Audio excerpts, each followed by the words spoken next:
विश्वास नहीं होता, रूहानियत में दृढ़ यकीन होता है। तो उसने वो टहना उठाया और यूं कौली भर ली, ऐसे अपनी गोद में ले लिया जोर से। वो इतने बड़े बड़े कांटे बॉडी में चुभ गए, सारे खून शुरू हो गया। गुरुजी कहते ओहो, अरे अरे अरे अरे अरे ये क्या किया, ओहो तेरे तो खून आ रहा है, सामने कुआं, मार छलांग।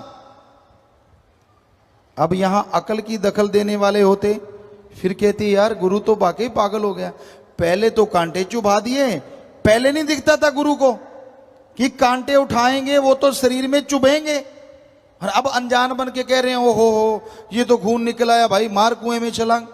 अब कांटों से कुछ हो ना हो, कुएं में छलांग मारेंगे तो जिंदगी जाएगी जाएगी। पर वो था दृढ़ यकीन वाला, जो अकल के चक्कर में नहीं आते। भगवान उन्हें ही दर्शन देते हैं नूरी स्वरूप के, ये कोई अकल चतुराई से उसको हासिल नहीं किया जा सकता। तो उसने झट से आप देखा ना ताब कुएं में छलांग मार दी। थोड़ी दूर था कुआं, दौड़ के गया और कुएं में छलांग मारी। गुरुजी भागे, अरे अरे अरे अरे अरे भागो भाई, रस्सा लाओ भाई, ये क्या किया इसने।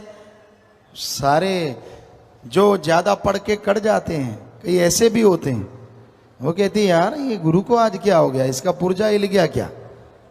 पहले तो उसके कांटे चुभा दिए, अब उसने दर्द होने लगा तो उसको कह दिया कुएं में छलांग मारो, और ऊपर से कह रहे हैं ओहो कुएं में छलांग मार गया, भागो भाई भागो, रस्सा लेके आओ। तो रस्सा, कहती यार इसको हुआ क्या है आज गुरु को। रस्सा लेके दौड़े, कुएं में रस्सा फेंक दिया, बाहर निकल भाई, बाहर निकल भाई, बाहर निकल। जब बाहर निकला, बाहर निकलते ही वो गुरु के चरणों में लमलेट हो गया। सारे हैरान, यार ये क्या है, क्या कहानी है। कहने लगे क्या तू, ये एक दो ने थोड़ा सा गुरु साइड में हुए, कहने लगे अरे पागल हुआ है, पहले गुरु ने तेरे कांटे चुभो दिए, फिर कुएं में छलांग मारी, चोट लगी होगी, अब तू उसी के पांव पकड़ रहा है, लंबा लेट रहा है। कहता मूर्खो, मेरे बहुत सालों से मवाद बहता था सारे शरीर में से, मेरे पूरे शरीर में से मवाद बहता था, लोग नफरत करते थे, बदबू आती थी पूरे शरीर में से, और जैसे मैंने वो कांटे चुभे, मेरे वो जो दर्द था वो गायब हुआ, और मुझे कुएं में छलांग मारी, और अब देखना चाहते हो तो उसने कपड़े फाड़ दिए, एक धब्बा तक नहीं था शरीर में, सारा शरीर साफ हो चुका था, बिल्कुल 9/9। तो यहां कहने का हमारा मतलब, पहली बात गुरु किसी को ऐसा कहता ही नहीं, उसने क्या लेना है, और वो अगर कहता है तो उसके राज छुपे होते हैं। आप अकल का दखल देना भाई ना, ऐसा होगा वैसा होगा ये होगा, गुरु जान बचाए तो वाह वाह वाह, गुरु खुशियां दे तो वाह वाह वाह, जरा सी बात हुई नहीं तो पूछ मरोड़ के भाग भाग भाग। वाह क्या भक्ति है, क्या आशिकीपन है, क्या इबादत है। तो कहने का मतलब वो राम अल्लाह वाहिगुरु जो भी करता है उसमें कुछ ना कुछ राज छुपा होता है, क्योंकि संत पीर फकीर सपने में किसी का बुरा नहीं कर सकते, जाहिरा तौर पे तो बुरा करना दूर की बात होती है। जो कच्चे होते हैं उनको ही लगता रहता है। तो भाई दिन रात पीते हैं प्रेम का जाम, जो जाम पीते हैं दिन रात, प्यार का, मोहब्बत का, मालिक के इश्क का, उसकी भक्ति का, मस्ती में फिरते हैं झूम झूम के, वो झूम के रहते हैं, तमाम जिंदगी मस्ती छाई रहती है। शाह मस्ताना जी महाराज अपने साईं सावण शाह जी के सामने नाचा करते थे, खूब मस्ती में। नाचा भी नहीं जाता जब तक वो नचाए ना। शराब पी के नाचते हैं, औरत मर्द के लिए और मर्द औरत के लिए नाचता है, एक दूसरे के इशारों पे नाचते हैं, लेकिन राम गॉड के लिए नाचना, और वो भी भावना से, कोई मामूली बात नहीं होती। तो साईं मस्ताना जी महाराज नाचते, चुपचाप, शोर नहीं करते थे, देखो मुझे मैं नाच रहा हूं, या तरह तरह के हाथ पांव ऐसा ऐसा, वो तो पाखंड करते हैं लोग। जैसा नाचना आए मस्ती एक अलग चीज होती। भाई ये तो मस्त रहता है, ये है शाम मस्ताना। अब लोगों के तो आग लग गई, कहते हमें इतने साल हो गए, हमें तो ये किताब मिला नहीं। और कल दी भूतनी सिव्या चद, ये कल आया है। वो कहते हैं, एक पंजाबी की कहावत है कि कल शमशान में आया और कहता आधी शमशान भूमि मेरी है, कल का भूत है। तो मतलब कि ये कल आया है और सारी खुशियां ही लूट रहा है। यार ये क्या है? क्योंकि रूहानियत में नए पुराने से कोई लेना देना नहीं होता। जो अमल करे वो खुशियां हाथों हाथ ले, और अमल ना करे चाहे सारी उम्र बैठा रहे, खुशी तो मिलेगी पर आत्मा के खाते में जमा होगी। तो ईर्ष्या हो गई, कहने लगे ये नाचता क्या बड़ी बात है। कुछ लोग तैयार कर लिए, उनके घुंघरू बांध दिए कि जैसे ये नाचता है आप भी नाचना। तो शाह मस्ताना जी महाराज दूर खड़े रहते, जैसे बेपरवाह साईं श्रावण शाह जी आते, गुफा से बाहर आते, नाचना अपने दूर से शुरू कर देते, ये नहीं भाग के पास अपनी मस्ती में अपने ख्यालों में। तो वो भी खड़े हो गए, जैसे साईं श्रावण शाह जी आए उन्होंने नाचना शुरू किया। श्रावण शाह जी कहने लगे अरे अरे ये कौन है? वो साथ ही थे जिन्होंने उनको तैयार किया था कि इनको भी किताब मिली, अकेला थोड़ा ही है। कहते जी आपके प्यार के मस्ताने हैं। श्रावण शाह जी मुस्कुरा के, क्यों पता था कि इन्हीं की उंगली लगाई हुई है, मुस्कुरा के कहने लगे शाह मस्ताना तो एक ही है, बाकी तो सारा पखंडी है। और किताब मिल गया पखंडी, थोड़ी बहुत भक्ति थी वो भी चली गई। सो कहने का मतलब मालिक के आशिक घबराया नहीं करते किसी भी बात से, उन्हीं को ही रूहानी दर्शन होते हैं, उन्हीं का ही 10वां द्वार खुलता है, जिनको दर्द यकीन होता है, और उन्हीं की हर कुलों का उद्धार होता चला जाता है। जो गुजर गई उनका भी और आने वाली पीढ़ियां भी जुड़ती चली जाती हैं और उनका उद्धार होता चला जाता है। जो जरा सी बात पे पूंछ उठा ले, रूहानियत में तरक्की नहीं होगी। ठीक है, सुमरन करता है, खुशियां मिलेंगी, कर्म कटेंगे, उसमें कोई दो राय नहीं। सतगुरु के इश्क में जो नशा है, संसार की शराब, तमाम नशे सारे जोड़ दिए जाएं, सारे जितने भी नशे हैं दुनिया में उनका ढेर लगा दो, और सतगुरु के इश्क की एक नजर उनसे अरबों गुना बढ़ के नशा देने वाली है। पर लेने वाला पात्र हो, उस निगाह के काबिल हो। सतगुरु मौला किसी भी निगाह से देखते हैं, वो तो आम आदमियों को लगा यार देख रहे हैं, यार हाँ निगाह तो मारी है मेरी तरफ, भाई मैं भी बैठा हूं, हाँ मुझे देख लिया, वो एक अलग चीज है। इश्क जो हकीकी करते हैं, यानी जो हकीकत में इंसानियत की सेवा करना, सारी सृष्टि का भला सोचना और आत्मरक्षा, ये खुद के लिए भी करना कि हाँ भाई मैंने अपने शरीर को अच्छा बनाना है, आत्मा का भला करना है, ये आत्मरक्षा है, और सारे संसार का भला करना, वो मालिक के निगाह में अव्वल हो जाते हैं और खुशियों से माला माल हो जाते हैं। तो मालिक के प्यार में बड़ा नशा है। ये तो वो कंट्रोल करवाता है, वरना आदमी नशे में इतना लट्टू हो जाए, ना तो बात करने को दिल करे, ना किसी को देखने को दिल करे। क्योंकि जो मस्ती चढ़ती है, जो दर्शन होते हैं, जो नज़ारा आता है, उसके सामने सब गंदगी नजर आती है, बाकी सब समान, सिर्फ वही वो मजा देने वाला होता है। पर उसने काम लेना होता है अपने भक्तों से, अपने प्यारों से, तो उन्हें नशा भी देता रहता है और दुनिया में भी काम धंधे में लगा के सबका भला करवाता रहता है, ताकि सृष्टि का भला हो और बिछड़ी हुई आत्मा मालिक से वापिस जा मिले। जो तन लागी सो तन जाने, दूजा का जाने पीड़ पर आई।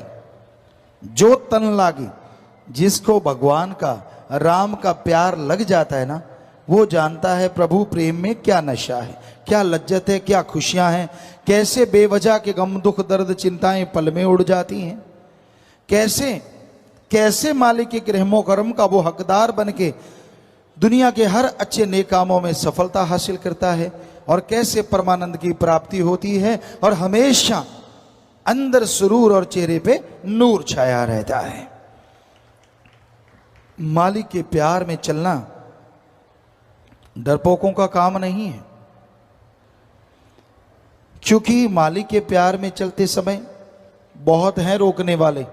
काम वासना, क्रोध, लोभ और अहंकार, मन माया और काम वासना, ये 7 रास्ता रोकते हैं। काल महाकाल जाल बुनता है। फिर इनके नुमाइंदे आदमी जो बुराई से जुड़े हैं तरह तरह की बातें करेंगे, रास्ता रोकेंगे, राम नाम आगे ना बढ़े, तरह तरह के हथकंडे अपनाएंगे। पर भाई जो इन सब की परवाह ना करता हुआ अपने ओम हरि अल्लाह सतगुरु मौला पे दृढ़ यकीन रखता हुआ आगे बढ़ता चला जाता है, हर सफलता उसके कदम चूमती है और मालिक के नूरी स्वरूप से वो माला माल हो जाता है। तो इतिहास गवाह है, ऐसा जिस भी भक्तजन ने किया वो अमर हो गया। कबीर जी के साथ बड़ा कुछ किया गया, करने वालों का बीज नाश हो गया। और कबीर जी की वाणी जब भी पढ़ते हैं लोग सावधान होकर सुनते हैं, क्योंकि इतनी सरल और इतनी समझ में आने वाली होती है कि आम बच्चा भी समझ लेता, आम आदमी समझ लेता है। उनका नाम अमर हो गया दोनों जहां में और अमर रहेगा। और उन पे जिन्होंने तसीहे ढाए, बुरे कर्म किए, उनको तंग किया, उनका बीज नाश कुछ देर बाद ही हो गया और हमेशा के लिए नरकों में वास हो गया। तो इसलिए भाई राम नाम के राह पे चलते हुए जरा सी कोई परेशानी आए, कईयों को तो आती ही नहीं, सिर्फ बातों की परेशानी होती है। किसी से सुना, किसी ने कुछ कहा, मन हावी हो गया, यार आपा थोड़ा सा बच के रहें तो ठीक रहेगा। तरह तरह की स्कीमें गढ़ दी, लो जी तर गया मामला। तो राम के प्यार मोहब्बत में अगर चलना है तो दृढ़ यकीन के साथ, हिम्मत के साथ चलो तो खुशियां जरूर मिलेंगी।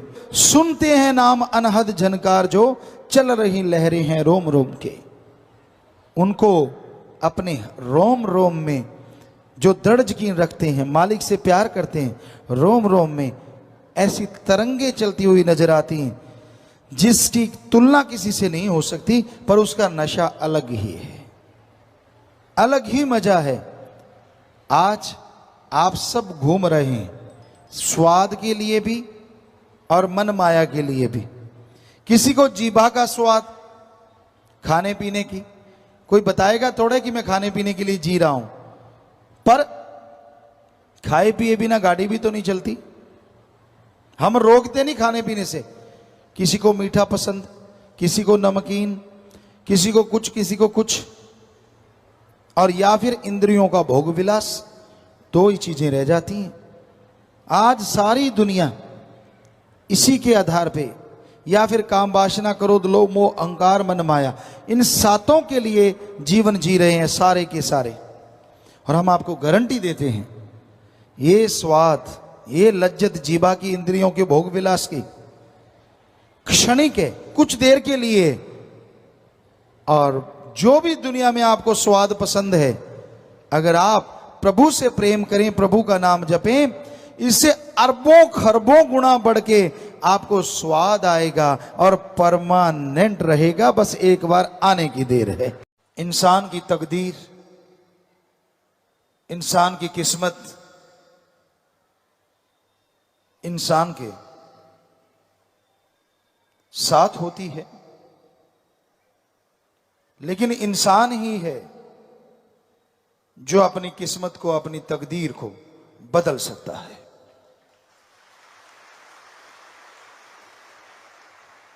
लोग ये कहते हैं जो भाग्य में लिखा है वही मिलता है, लेकिन संत कहते हैं मनुष्य एकमात्र ऐसी जोनी है, ऐसी जून है जिसमें अगर वो चाहे तो भाग्य बदल सकता है।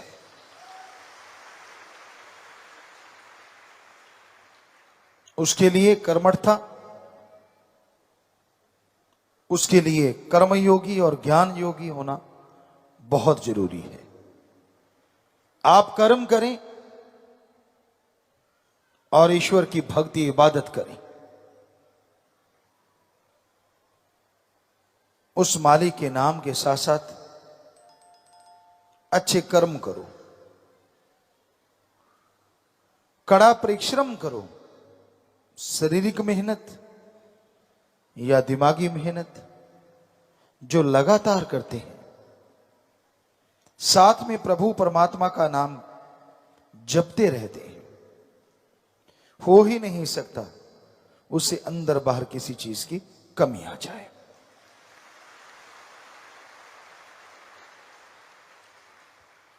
इंसान जब पाखंडवाद में पड़ जाता है, इंसान जब ढोंग दिखावे में पड़ जाता है, तब मालिक से बहुत दूर चला जाता है। उसको दिखावा नहीं, अमलों से पाया जा सकता है। दिखावे की जरूरत नहीं, आप कर्म ऐसे करो, अच्छे कर्म, कड़ा परिश्रम, हक हलाल मेहनत की कमाई और ईश्वर की भक्ति हमेशा मालिक से प्यार बढ़ाती है। और मालिक के प्यार में क्या मिलता है? क्यों करे कोई उस भगवान अल्लाह राम से प्यार? इंसान है तो इंसानों से प्यार करता है। इंसानी प्यार गलत नहीं, लेकिन उसमें हवस ना हो। इंसानी प्यार एक हद तक साथ देता है। विचार नहीं मिलते तू कौन और मैं कौन। इंसानी जीवन में दुख आते हैं, सुख भी आते हैं, ये तो आप मानोगे। हर दिन एक जैसे नहीं रहते, ये भी आप मानोगे। कभी बीमारियां आती हैं, कभी घर में, कभी परिवार में, कभी कहीं तरह तरह की परेशानियां आ जाती हैं। क्या आप ये नहीं चाहते कि जिंदगी में हमेशा एक रस हो, खुशियां ही खुशियां हो, बीमारी आने से पहले कट जाए? कभी उतार कभी चढ़ाव, कभी उतार कभी चढ़ाव, ये जिंदगी का एक अंग है। पर अगर प्रभु से प्यार किया जाए तो वो ऐसे रंग से भर देता है कि कभी पतझड़ नहीं होता। फिर तो मालिक से प्यार करना चाहिए ना। और हैरानी ये है, आप जिससे भी प्यार करते हो कुछ लेते हो, कुछ देते हो। कोई सत्संगी भाई बहन होंगे जो बेगर्ज प्यार करते हैं, अदरवाइज रिश्तों में भी लेना देना लगा रहता है। और हैरानी ये है, प्रभु आपसे कुछ लेता नहीं और देता ही देता है, देता ही देता है। क्यों ना करें उससे प्यार? तकलीफ क्या है जो सारी तकलीफों को मिटा दे, जो पहाड़ जैसी बीमारियों को कंकर में बदल दे, जो हमें गाइड करे कि हम परमानंद में कैसे रह सकते हैं, बेगमपुर के बादशाह कैसे बन सकते हैं। उससे प्यार क्यों ना करें? और उसी के प्यार में लज्जत। दुनिया में रहते आपको जो भी स्वाद अच्छा लगता है, मीठा, कड़वा, नमकीन, जो भी अच्छा लगता है, ऐसा आनंद में है, ऐसा खुशी देने वाला है, ऐसा लज्जतदायक है कि अगर आप उससे प्यार करेंगे, चाहे आपका टेस्ट कैसा ही क्यों ना हो, वो उससे अरबों गुना ज्यादा आपको प्यार और वो मजा देगा और वो परमानेंट रहेगा। बार बार खाने पीने की जरूरत नहीं पड़ेगी। तो क्यों ना करें प्रभु से प्यार? क्यों ना करें अल्लाह राम से प्यार? करना चाहिए। कोई लॉस नहीं, इन्वेस्ट कुछ नहीं करना अपने। अदरवाइज कोई बिजनेस ले लो, कोई व्यापार, डॉक्टर के पास जाओ, वैद्य के पास जाओ, दवाई दे देगा लेकिन पैसा तो लेगा ना भाई। लेकिन ये मालिक राम, अल्लाह, ईश्वर, ओम हरि एक ऐसा डॉक्टर है जो बीमारी भी दूर करता है और बदले में लेता नहीं, देता भी है। कि ले बेटा तेरी बीमारी भी दूर और ये ले बरकतें, ये ले लाभ, जितना मर्जी लेता जा, वो तेरी हिम्मत, तेरा दामन तेरी झोली जैसी होगी उससे कई गुना ज्यादा वो बख्श देगा, बस तूने अपनी झोली को फटने नहीं देना। तो हमेशा उस परम पिता परमात्मा की भक्ति में आनंद है, उसके प्यार में खुशियां हैं। इसलिए तो दीवाने अपना सब कुछ लुटा बैठते हैं दुनिया की निगाह में, पर कोई क्या जाने वो सब लुटा के सब कुछ पा जाया करते हैं। कितने संत पीर पैगंबर हुए इस समाज में, हर कोई उनके लिए सत्कार, प्यार, मोहब्बत जरूर रखता है। दिलों में डेरे हैं उन संतों के, पीर पैगंबरों के। लेकिन कितने गुनाहगार हुए, कितने ठग चोर भयानक हुए, कोई नाम लेना नहीं जानता। सदियां गुजर गई, होते आए हैं बुराई के नुमाइंदे, लेकिन अगर कोई याद भी करता है तो बुराई के प्रतीक के रूप में। और संतों के लिए तो इज्जत से सिर झुक जाता है, जिन्होंने सारी जिंदगी समाज सुधारने के लिए लगाई हो। आप कुछ दिन घर से बाहर रहते हैं तो कैसा हो जाता है, जरा सोचिए। वो सारा टाइम ही आपके लिए तड़पते हैं, आपके लिए मालिक से दुआ, अरदास, प्रार्थना, विनती, दुआ करते हैं कि मालिक तेरी रियायत, तेरी प्रजा को सुखी रख, उसको खुशियां दे, उस पे रहमो करम कर। अब जो सुनेगा